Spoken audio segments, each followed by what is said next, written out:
Assalamualaikum warahmatullahi wabarakatuh. Nama saya Nurul Hana dari jurusan Ilmu Al-Qur'an dan Tafsir kelas A semester 3. Baiklah, langsung saja. Di sini saya akan sedikit memaparkan tentang ayat kauniyah atau alam semesta yang terdapat dalam Quran surat Al-Anbiya ayat 30.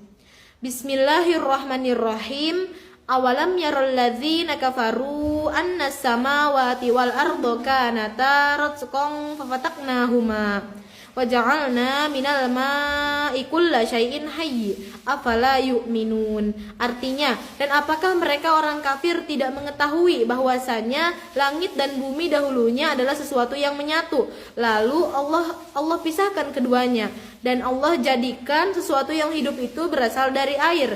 Dan mengapa mereka tidak beriman?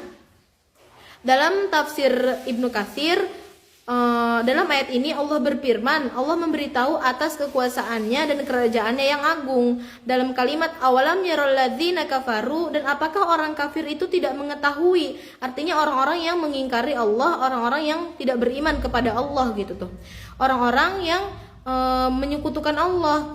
Sedangkan Allah itu yang maha kuasa, yang maha segalanya, dan Allah mampu membuktikan segalanya.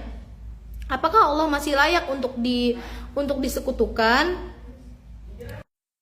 Dan apakah mereka orang kafir itu tidak mengetahui bahwasanya langit dan bumi itu dahulunya adalah sesuatu yang menyatu, lalu Allah pisahkan keduanya dengan sebaik-baiknya, dengan kekuasaannya gitu tuh. Itu adalah merupakan bukti bagi mereka yang tidak ingin beriman. Bukti nyata. Lalu Allah jadikan kehidupan itu berasal dari air. Wa ja'alna minal ma'i kulla syai'in hayy, dan Allah jadikan kehidupan itu berasal dari air. Afala yu'minun, dan apakah mereka masih tidak ingin beriman? Maksudnya adalah setelah Allah buktikan semuanya, setelah adanya bukti nyata kebenaran yang ada, apakah mereka masih tidak ingin beriman? Atiyah Al-Aufa berkata bahwasanya langit dan bumi dahulunya adalah sesuatu yang menyatu, tidak menurunkan hujan, lalu Allah turunkan hujan. Dan dahulu langit dan bumi adalah sesuatu yang menyatu, tidak menumbuhkan tanam-tanaman, lalu Allah tumbuhkan tanam-tanaman. Menurut pendapat saya tentang Quran surat Al-Anbiya ayat 30 yang menjelaskan tentang keagungan dan kebesaran Allah untuk menciptakan langit dan bumi atau alam semesta ini. Seperti yang kita ketahui dalam teori Big Bang bahwasanya langit dan bumi itu tercipta karena ledakan-ledakan yang sangat dahsyat.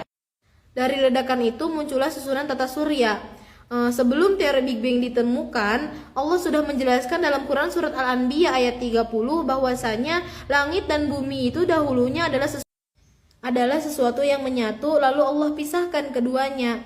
Dalam ayat ini Allah menjelaskan bahwasanya banyak sekali dari orang-orang yang tidak memperhatikan kuasa Allah, banyak dari orang-orang yang tidak memperhatikan keajaiban-keajaiban yang terjadi. Lalu wa ja'alna minal ma'i kulla syai'in hayy, dan Allah jadikan kehidupan itu berasal dari air. Afala yu'minun, dan apakah mereka masih tidak ingin beriman? Maksudnya adalah setelah mereka melihat semuanya, melihat segala bukti-bukti nyatanya, kebenaran-kebenarannya, apakah mereka masih tidak ingin beriman? Mereka seperti orang yang buta yang tidak ingin memperhatikan segala keajaiban-keajaiban yang Allah berikan. Dan juga mereka telah melihat kebenaran-kebenarannya itu secara nyata dan bukti-buktinya secara nyata. Lalu alasan apa lagi untuk mereka tidak beriman? Cukup sekian dari saya. Wassalamualaikum warahmatullahi wabarakatuh.